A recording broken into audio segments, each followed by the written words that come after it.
OCD, obsessive compulsive disorder, അത് പ്രേതബാധയാണോ? ചിരിക്കാൻ പറ്റട്ടെ. എൻ്റെ അടുത്ത് 3 പേരെങ്കിലും OCD എന്നത് പ്രേതബാധയാണ് എന്ന് വിശ്വസിച്ച് മന്ത്രവാദവും മറ്റുള്ള കാര്യങ്ങളുടെ എടുത്തതിന് ശേഷം എൻ്റെ അടുത്ത് വന്നവരുണ്ട്. റീസെൻ്റ്ലി പറയാനായിട്ട് ഒരു കാര്യമുള്ളത്, കണ്ണൂരിൽ നിന്ന് എൻ്റെ അടുത്ത് ഒരു ലേഡി കാണാൻ വന്നു. അവർക്ക് 12 വയസ്സുള്ള മകനുണ്ട്. കഴിഞ്ഞ 11 വർഷമായിട്ട് അവർ പ്രേതബാധയേറ്റതിന് ട്രീറ്റ്മെൻറ്റിലായിരുന്നു. എൻ്റെ OCDയെ കുറിച്ചുള്ള ഒരു വീഡിയോ കണ്ടതിന് ശേഷമാണ് അവർ എന്നെ കാണാൻ വന്നത്. ഇനി എങ്ങനെയാണ് OCD ഒരാളിൽ വരുന്നത്? ചിലർക്ക് ജന്മനാ കിട്ടാം. കാരണം പാരൻസിൽ ആർക്കെങ്കിലും OCD ഉണ്ടെങ്കിൽ, അല്ലെങ്കിൽ നമ്മുടെ റിലേറ്റീവ്സിൽ ആർക്കെങ്കിലും ഉണ്ടെങ്കിൽ ഒക്കെ OCD നമ്മുടെ തലമുറകളിലേക്ക് പകരാനുള്ള സാധ്യതയുണ്ട്. അതുപോലെ തന്നെയാണ് നമ്മൾ ജീവിച്ചു വന്ന സാഹചര്യങ്ങൾ. ജന്മനാ ഇല്ലെങ്കിൽ പോലും നമ്മളെ OCD ആക്കി തീർക്കുന്ന സാഹചര്യങ്ങളുണ്ട്. എന്നെ ഏറെ അത്ഭുതപ്പെടുത്തിയ ഒരു കാര്യം, ഒരു റിലേഷൻഷിപ്പിൽ പെട്ട ഒരാൾ, അല്ലെങ്കിൽ ഒരു കല്യാണം കഴിഞ്ഞതിന് ശേഷം, മാരേജ് കഴിഞ്ഞതിന് ശേഷം പലർക്കും OCD സ്റ്റാർട്ട് ചെയ്യുന്നതായിട്ട് ഞാൻ കണ്ടിട്ടുണ്ട്. നമ്മുടെ അടുത്ത് വരുന്ന ക്ലയൻസിൻ്റെ അടുത്ത്. ഇത്രയും വർഷത്തെ എക്സ്പീരിയൻസിൻ്റെ വെളിച്ചത്തിലാണ് ഞാൻ പറയുന്നത്. അതായി കഴിഞ്ഞ് കഴിഞ്ഞാൽ നോർമലി നമ്മുടെ പാർട്ട്ണർ ഭയങ്കരമായിട്ട് ദേഷ്യപ്പെടുന്ന പ്രകൃതിയാണെങ്കിൽ, അല്ലെങ്കിൽ ഫ്രീഡം തരാത്ത ഒരാളാണെങ്കിൽ, അതുപോലെ തന്നെ അവർ വീട്ടുകാർ അവർ ഭയങ്കര ഭയപ്പെടുത്തുന്ന രീതിയിൽ മെൻ്റലി ടോർച്ചർ ചെയ്യുന്നവരോ അല്ലെങ്കിൽ ഫിസിക്കലി ടോർച്ചർ ചെയ്യുന്നവരാണ് ഹസ്ബൻഡും വീട്ടുകാരുമെങ്കിൽ, ആ കയറി വരുന്ന പെൺകുട്ടിക്ക് OCD ഉണ്ടാവാനുള്ള സാധ്യത വളരെ കൂടുതലാണ്. കാരണം അങ്ങനെ വിവാഹത്തിന് ശേഷം മാത്രം OCD എന്ന് പറഞ്ഞു വന്ന് അവരുടെ ലൈഫ് നരകതുല്യമാക്കുന്ന ആളുകളുമുണ്ട്. ഒരു കുട്ടിയായിരുന്നു ഞാൻ ഇപ്പോൾ പറഞ്ഞുകൊണ്ടിരിക്കുന്ന കണ്ണൂരിൽ നിന്ന് വന്നിട്ടുണ്ട് ഒരു ലേഡി. അവർ ഒരു 4 പെൺകുട്ടികളാണ്. 4 മക്കളും യാതൊരു കുഴപ്പമില്ല, നന്നായിട്ട് പഠിച്ചു, ഡിഗ്രി ഒക്കെ കഴിഞ്ഞു, ഓരോരുത്തരും ഓരോ ജോലികളിൽ ഏർപ്പെട്ടു. ഈ കുട്ടി ഹൗസ് വൈഫാണ്. ദെൻ ഇതിന്റെ വിവാഹശേഷം ആ വീട്ടിലേക്ക് കയറി ചെല്ലുന്നതുവരെ ഈ കുട്ടിക്ക് യാതൊരു പ്രശ്നം ഉണ്ടായിരുന്നില്ല. വിവാഹം കഴിഞ്ഞതിന് ശേഷമാണ് ഈ കുട്ടി പ്രകടമായ ലക്ഷണങ്ങൾ കണ്ടു തുടങ്ങിയത്.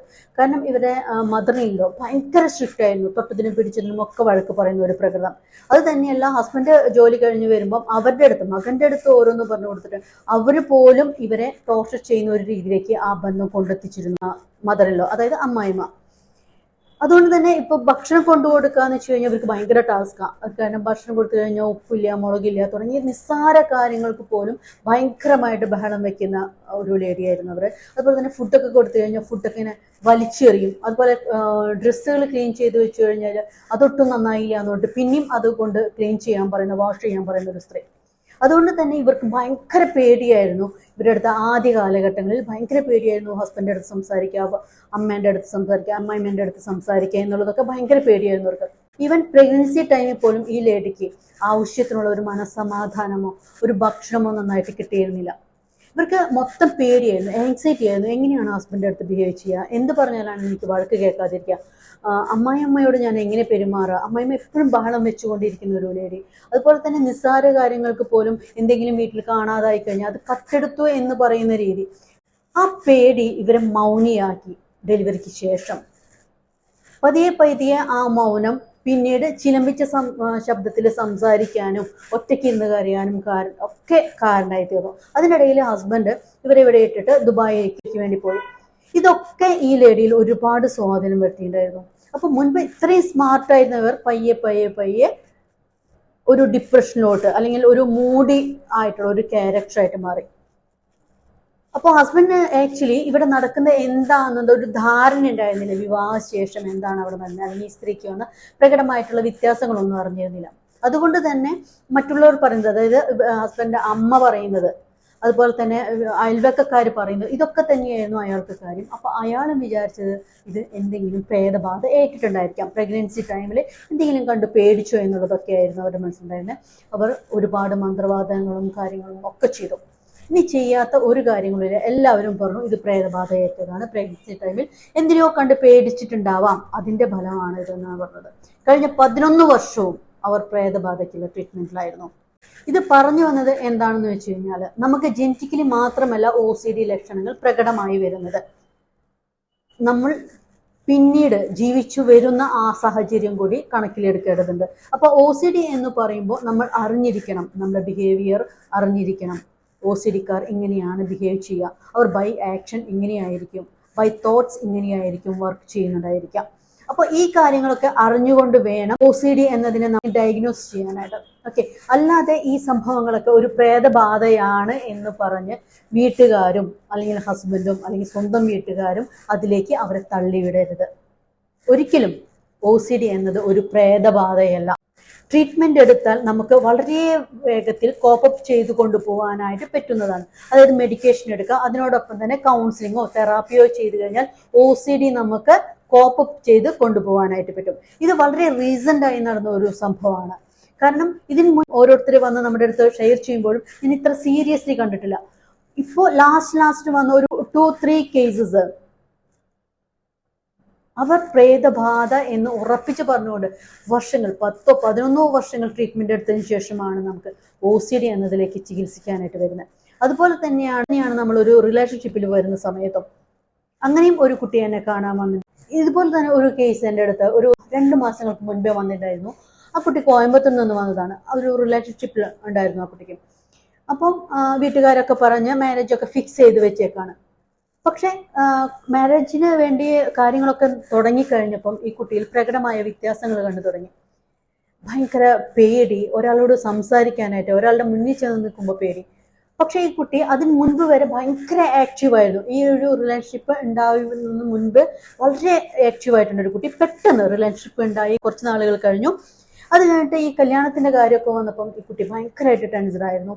ഈ പറഞ്ഞ പോലെ ഒറ്റയ്ക്ക് ഇരിക്കുക, പെട്ടെന്ന് കരച്ചിൽ വരിക, തോട്ട്സ് ഭയങ്കരമായിട്ട് വ്യത്യാസം വരിക, തനിയെ സംസാരിച്ചുകൊണ്ടിരിക്കുക. അപ്പോൾ അങ്ങനെയാണ് ഈ കുട്ടിയെ കൊണ്ട് വീട്ടുകാർ നമ്മുടെ അടുത്ത് വന്നത്. അപ്പോൾ ഈ കുട്ടിയെ സംബന്ധിച്ചിടത്തോളം ദൈവങ്ങളോട് വരെ ഒരു സെക്ഷൽ ആയിട്ടുണ്ട് ഒരു അറ്റാച്ച്മെന്റ് തോന്നാണ് ദൈവങ്ങളെ കുറിച്ച് പറയുമ്പോൾ. ഒന്നുമില്ലെങ്കിൽ ദൈവങ്ങളെ തെറി വിളിക്കാൻ തോന്നാം, അല്ലെങ്കിൽ ദൈവങ്ങളായിട്ട് ഒരു സെക്ഷൽ അറ്റാച്ച്മെന്റ് തോന്നാം. അതുപോലെ തന്നെ ഏതൊരു ആളെ കണ്ടു കഴിഞ്ഞു കഴിഞ്ഞാലും അയാളായിട്ടുണ്ട് ഒരു റിലേഷൻഷിപ്പ് സ്റ്റാർട്ട് ചെയ്യുമോ എന്ന് ഇവർക്കൊരു പേടി. അങ്ങനെയായിട്ടാണ് അവരുടെ പാരൻസ് നമ്മുടെ അടുത്ത് കൊണ്ടുവന്നത്. നമ്മൾ ചോദിച്ചു വരുമ്പോഴാണ്, ഹിപ്നോട്ടിക് കൗൺസിലിങ്ങിലൂടെ നമ്മൾ ചോദിച്ചു വരുമ്പോഴാണ് ശരിക്കുമുള്ള ഒരു റീസൺ കാണുന്നത്. അപ്പോൾ അതിന് മുൻപേ നമ്മൾ ചോദിച്ചു വയ്ക്കും ഹിസ്റ്ററി, എന്തെങ്കിലും അവരുടെ വീട്ടിലോ അല്ലെങ്കിൽ റിലേറ്റീവ്സിലോ ആർക്കെങ്കിലും OCD ഉണ്ടോ എന്ന് നമ്മൾ ചോദിച്ചു നോക്കും. അപ്പോൾ ഈ കുട്ടിക്ക് വ്യക്തമായിട്ട് അറിയാം ഈ കുട്ടിക്ക് OCD ഉണ്ട്, ഓവർ തിങ്കിങ് ആണ്, നെഗറ്റീവ് തോട്ട്സ് ഇടയ്ക്കിടയ്ക്ക് വരുന്നു. അപ്പോൾ OCD എല്ലാ കാര്യങ്ങളും ഈ കുട്ടി വായിച്ച് അറിഞ്ഞതിന് ശേഷമാണ് എന്നെ കാണാൻ വരുന്നത്. അപ്പം നമ്മുടെ അടുത്ത് ഷെയർ ചെയ്യുന്നതിന് ഇടയിലാണ് നമ്മൾ അവരുടെ അടുത്ത് ഹിപ്നോട്ടിക് കൗൺസിലിംഗ് ചെയ്യുമ്പോൾ നമ്മൾ അറിഞ്ഞൊരു കാര്യം എന്ന് വെച്ച് കഴിഞ്ഞാൽ അവരുടെ ഈ പാർട്ട്ണർ, അതായത് ഫിയാൻസി, അവർക്ക് ഭയങ്കര സംശയമാണ്.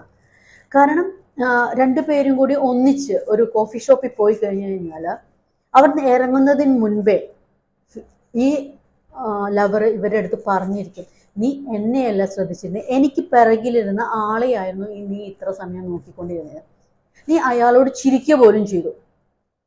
അല്ലെങ്കിൽ നീ ഒരാളെ കണ്ടു കഴിഞ്ഞാൽ, ഒരു ഹാൻസം ആയിട്ടുണ്ടോ ഒരാളെ കണ്ടു കഴിഞ്ഞാൽ, അല്ലെങ്കിൽ നല്ല ഹൈറ്റ് ഉള്ള ഒരാളെ കണ്ടു കഴിഞ്ഞാൽ നീ ഞാൻ ഇരിക്കുന്നുണ്ടോ എന്ന് പോലും നോക്കാതെ അയാൾ തന്നെ നോക്കിയിരിക്കുകയാണ്. ഇത് 2-3 പ്രാവശ്യം പറഞ്ഞു കഴിഞ്ഞാൽ ഈ കുട്ടി പറയും, ആദ്യം നീ അയാളെ നോക്കിയിരിക്കൊണ്ടിരിക്കുകയായിരുന്നു ഞാൻ അവിടെ ചെന്ന് പറഞ്ഞാൽ കുട്ടി നോർമലി അത് റിജക്റ്റ് ചെയ്യും, ഇല്ല ഞാൻ അങ്ങനെ ചെയ്തിട്ടില്ല എന്ന് പറയും. പക്ഷെ 3-4 പ്രാവശ്യം ഈ ലവർ അത് റിപ്പീറ്റ് ചെയ്തുകൊണ്ട് പറയാം, നീ അങ്ങനെ തന്നെയായിരുന്നു, നീ ആ ചെറുക്കനെ തന്നെ നോക്കിക്കൊണ്ടിരിക്കുകയായിരുന്നു, നീ ഈവൻ ചിരിക്കുക പോലും ചെയ്തു, കണ്ടുകൊണ്ട് ആക്ഷൻ കാണിക്കുന്നത് ഞാൻ കണ്ടതാണല്ലോ എന്നൊക്കെ പറഞ്ഞ് നിർബന്ധപൂർവ്വം ഈ ലവർ ഈ കുട്ടിയുടെ അടുത്ത് സമർത്ഥിച്ചു നിൽക്കുമ്പോൾ ഈ കുട്ടിക്ക് സംശയമായി, ഞാൻ അത് ചെയ്തിട്ടുണ്ടോ. അതുപോലെ തന്നെ ആരോടെങ്കിലും ഒരു ബോയ്സിന്റെ അടുത്ത് സംസാരിച്ച് ചിരിച്ചു കഴിഞ്ഞു കഴിഞ്ഞാൽ അപ്പോൾ ഈ ലവർ പറയുന്ന കാര്യമാണ്, നീ ഇന്ന് നൈറ്റിൽ അവനെ ഓർത്തുകൊണ്ട് മാസ്റ്റർബേറ്റ് ചെയ്യും.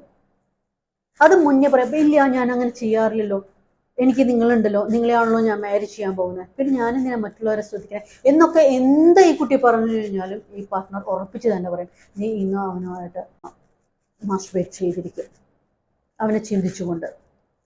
പിന്നെ പിറ്റേ ദിവസം വിളിച്ചു ചോദിക്കും, നീ അങ്ങനെ ചെയ്തില്ലേ. പക്ഷെ ഈ കുട്ടിക്ക് പേടിയാണ്, അവനെ ഓർത്തുകൊണ്ട് മാസ്റ്റർബേറ്റ് ചെയ്യും, അതല്ലെങ്കിൽ ഇനി അവൻ നേരെ വന്നു കഴിഞ്ഞാൽ ഞാൻ ലൈവായിട്ട് അങ്ങനെ എന്തെങ്കിലും ചെയ്തു പോവാം. പതിയെ ഈ ലവർ ഇവളുടെ മനസ്സിൽ ഒരുപാട് കാര്യങ്ങൾ, ഇങ്ങനെയുള്ള ചിന്തകൾ കയറ്റി വെച്ചതിന്റെ ഫലമായിട്ടാണ് ഇന്ന് ആ കുട്ടി OCD എന്നതിലേക്ക് എത്തി നിൽക്കുന്നത്. ജനറ്റിക്കായിട്ട് മാത്രമല്ല, നമ്മൾ ജീവിച്ചു വരുന്ന സാഹചര്യങ്ങളും OCDക്ക് വഴിവെക്കും. OCD എന്നത് ഒരു ഡിസോർഡറാണ്. നിങ്ങൾ അത് ഡയഗ്നോസ് ചെയ്യേണ്ടതാണ്. ട്രീറ്റ്മെൻറ്റ് എടുക്കേണ്ടതാണ്. മെഡിക്കേഷൻ വേണ്ട സമയത്ത് മെഡിക്കേഷൻ എടുക്കുകയും അതിനോടൊപ്പം തന്നെ ഒരു കൗൺസിലിങ്ങും തെറാപ്പിയും ചെയ്താൽ നിങ്ങൾക്കത് വളരെ സുഗമമായിട്ട് അതിനെ കോപ്പപ്പ് ചെയ്ത് കൊണ്ടുപോകാനായിട്ട് പറ്റും. അതൊന്ന് ഓർത്ത് വെക്കണേ.